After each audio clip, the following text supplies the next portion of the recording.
వీరులారా వందనం విద్యార్థి అమరులారా వందనం పాదాలకు వీరులారా వందనం విద్యార్థి అమరులారా వందనం పాదాలకు కాలేజీలో మండే నిప్పు కనికలు మీరు విద్యార్థి సంఘాల వీరాయోధులు మీరు నెత్తూటి మడుగుల్లో ఎత్తిన్రు పిడికిల్లు వీరులారా వందనం విద్యార్థి అమరులారా వందనం పాదాలకు చదువుకో కొడుకాని సాగనంపిన తండ్రి చదువుల్లో సారాన్ని ఇప్పి చెప్పిన సారు సావు వార్త వింటూ గుండె పగిలిన తల్లి వీరులారా వందనం విద్యార్థి అమరులారా వందనం పాదాలకు మా త్యాగధనులారా మరచిపోము మిమ్ము మా త్యాగధనులారా మరచిపోము మిమ్ము గుండెల్లో గుడి గడుతాం పోరు దండం పెడుతాం వీరులారా వందనం విద్యార్థి అమరులారా వందనం పాదాలకు పోరు దండాలు పెట్టుకుంటూ ఈ ప్రాంత ఆత్మగౌరవ పోరాటానికి మరోసారి నాంది పలుకుతున్నాం. ఈ అమరుల స్తూపం సాక్షిగా ఇక్కడ దోపిడీ చేస్తున్నటువంటి వర్గాల పట్ల నా తెలంగాణ ప్రజలను చైతన్యం చేసే దిశగా మేము నడుస్తామని చెప్పి ప్రమాణం చేస్తున్నాం. జోహార్ తెలంగాణ అమర వీరులకు, జోహార్ తెలంగాణ అమర వీరులకు.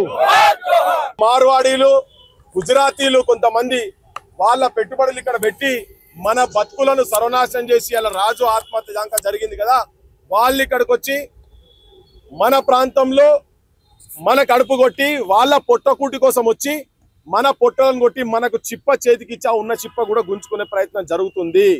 దానికి వ్యతిరేకంగా గలం ఎత్తితే ఇవాళ అక్రమ అరెస్టులు నిన్న రాత్రి 12:30కు వారెంట్ లేకుండా ఏం లేకుండా ఇంటికాడికి వెళ్ళి అరెస్ట్ చేసి తీసుకుపోయిండు. ఇవాళ ఇక్కడికి వచ్చి మాట్లాడుతున్నాం ఎందుకంటే తెలంగాణ ప్రజలు మొత్తం వినాలి. ఈ ఆకాంక్షలు నెరవేరలేదు కాబట్టి నాతో పాటు శ్యామ్ను 3 గంటల రాత్రి యూనివర్సిటీలో వేణుగోపాల్ తిరుపతిని ఇద్దరిని నిన్న రాత్రి అరెస్ట్ చేసిండ్రు, కొంతమందిని హౌస్ అరెస్ట్ చేసిండ్రు. ఎందుకు ఇక్కడ ఒక సంఘటన జరిగింది, జాతుల పేర్ల మీద కుల వృత్తుల పేర్ల మీద తిట్టుకుంటా మోండా మార్కెట్లో ఇద్దరు యువకులను ఎప్పుడైతే కొట్టిండ్రో యావత్ తెలంగాణ సమాజం మొత్తం ఏంటంటే జాగృతమైంది. ప్రతి ఊర్లలో ఇక్కడ వచ్చి ఇల్లీగల్ గా డూప్లికేట్ దందాలు చేసుకుంటా కోట్ల రూపాయలు ఆర్జించుకుంటా ప్రభుత్వానికి ట్యాక్సులు కట్టకుండా జనాన్ని మోసం చేస్తున్నటువంటి వాళ్లకు వ్యతిరేకంగా పోరాటం చేస్తుంటే ఏం పోరాటం అంటే ప్రజా చైతన్యం ఇది చేస్తారు. ఒక బంద్ కాల్ ఇచ్చారు యూనివర్సిటీలో, నేను దానికి ఎక్కడ కూడా ప్రకటన చేయలేదు. అయినా కానీ తీసుకొని పోయి అయినా వారంట్ అయితే ఉండాలి. కానీ స్వచ్ఛందంగా ఇలా తెలంగాణ జనం రోడ్ల మీదకి వచ్చి వాళ్ళు చాలా ప్రాంతాలలో ఒక 2-3 రోజుల వ్యవధిలోనే చాలా ప్రాంతాలలో బంద్ చేయడం జరిగింది. కానీ అలా పోలీసులు ఇక్కడున్న పోలీసు కన్నా ముఖ్యం ప్రభుత్వము, పాలకులు, ఆపోజిషన్ పార్టీ కావచ్చు, రూలింగ్ పార్టీ అందరూ, కాంగ్రెస్, బీజేపీ అందరూ, ఈవెన్ బీఆర్ఎస్ వాళ్ళు కూడా ఈ పెట్టుబడిదారి వర్గాల చేతుల ఈ డూప్లికేట్ దందాల పైసలకు ఆశపడ్డటువంటి వాళ్ళ పెత్తనమే నడుస్తున్నది. అంతేందుకు ఉదాహరణ ఏంటంటే తెలంగాణకు ముక్కవని దీక్షతోటి ఇలా పోరాటం చేస్తున్నటువంటి వాళ్ళను పోలీస్ స్టేషన్లల్లా ఇల్లీగల్ గా అరెస్ట్ చేసుడే. ఇక్కడ ఈ ప్రాంత ప్రజలు ఇక్కడ మా హక్కులు కావాలని కొట్లాడుతుంటే వీళ్ళేమో వాళ్ళు వేసేటువంటి పైసలకు కకృతి పడి మార్వాడి గుజరాతీ ఇల్లీగల్ దందాలకు వత్తాసు పలుకుతున్నటువంటి వాళ్లకు హెచ్చరిక చేస్తున్నాం. అమరుల సాక్షిగా తెలంగాణ ప్రజలకు చెప్తున్నాం, వాళ్ళ ఆశయాలు నెరవేరలేదు. వాళ్ళ ఆశయాలు నెరవేరేదాకా మేము కొట్లాడుతూనే ఉంటాము. ఈ ప్రాంత యువకులు కూడా చైతన్యం కావాల్సిన అవసరం ఉన్నది.